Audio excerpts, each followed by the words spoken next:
I am futurist Amelia Kallman. Welcome to issue number 21 of The Big Reveal. Thank you for joining me. On the 7th of August, I will be hosting a demo day at the Initian Insight Studio. It's going to feature a lot of the technologies that I talk about here in The Big Reveal.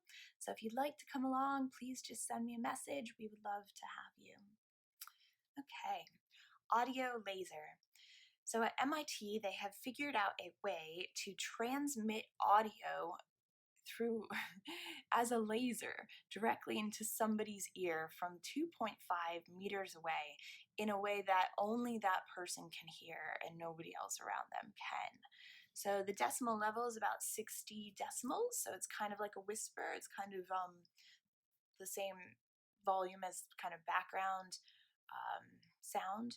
So they're looking at ways that they can increase the volume, but this could have possible applications in the military, also for spying, and then of course for super targeted, personalized advertising. You heard it here first. Tasbi is a wearable that lets you feel and have reactions using virtual touch. So it's a haptics watch, essentially, that has been made by Facebook Reality Labs.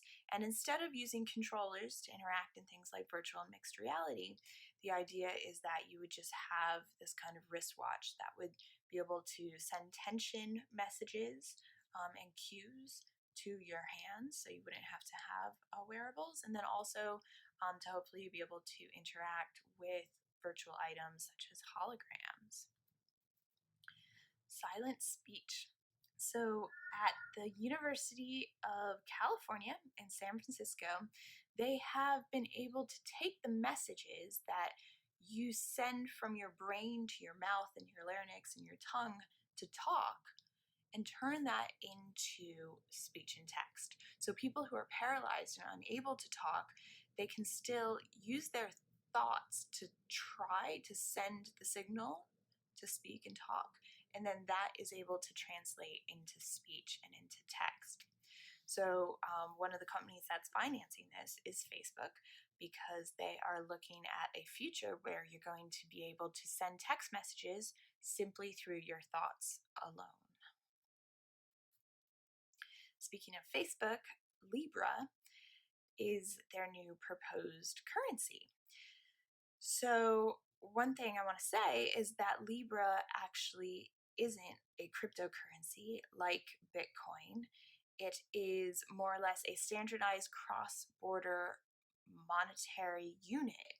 So basically, if I want to buy something from China, I'd either have to convert Great British pounds into yuan, or they'd have to convert yuan into Great British pounds.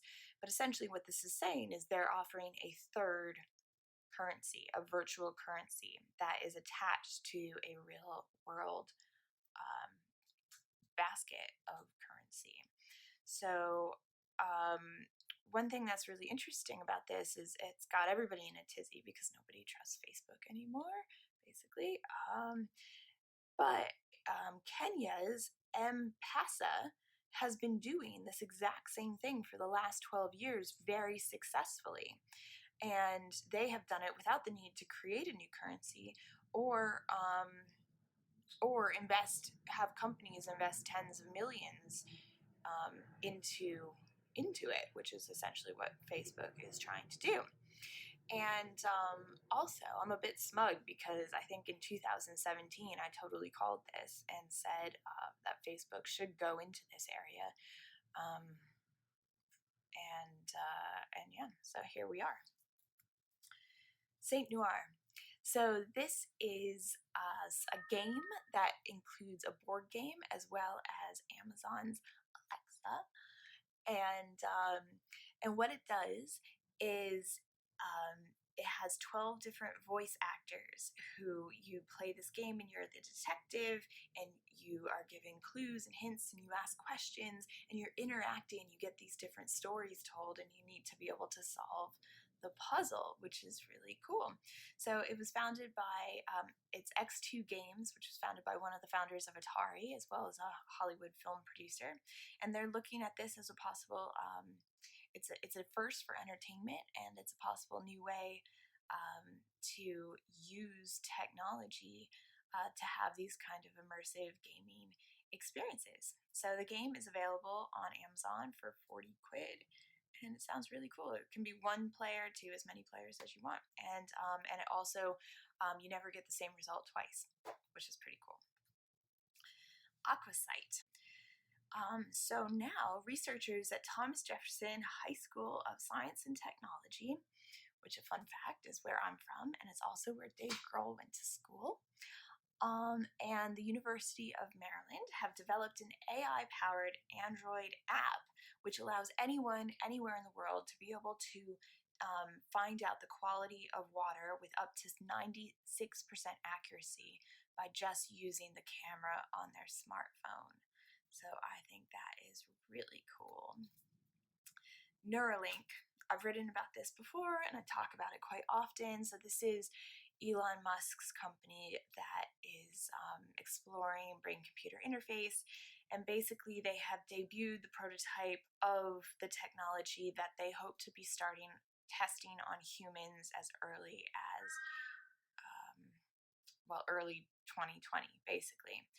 So what it does is it has a surgical robot that goes into your brain, and it's able to thread these delicate threads through your brain tissue without damaging blood vessels. So this will give us the capabilities to be able to interact with electronics, to be able to perform reading and writing skills via our brain. So he really believes that in order for the human race to keep up with artificial intelligence, that we have to augment our biology and with technology and become cyborgs, essentially. It'll be really interesting to see where this goes, because this could lead to a huge gap between people who are augmented and people who aren't. I could go on about this all day, so let me know if you want to keep talking about it. So Finch, this one's very much about architecture, and why I just really like this is because for the first time you are able to have this flexible platform that you input data into, and it just maps it immediately, and you don't need to have any kind of coding background or anything like that. So potentially this democratizes the design process when it comes to architecture, and it's very cool. Election Guard. So this is something that was come up with in partnership with Microsoft. So it's an electronic voting machine that where you have a touch screen. You use it to fill out your ballot, and then you can also print out, have a paper ballot. So there are basically checks and balances in place. So you have a paper trail, you get a code, so you can check, when your vote actually gets counted. And on these machines, there's very little incoming ports, so there's no Wi-Fi on it, essentially. So there's very little ways that it could be tampered with. So it would be really exciting if something like this was actually taken on board to help prevent voter fraud in the future. Neural Mirror. So this is by an Italian design studio.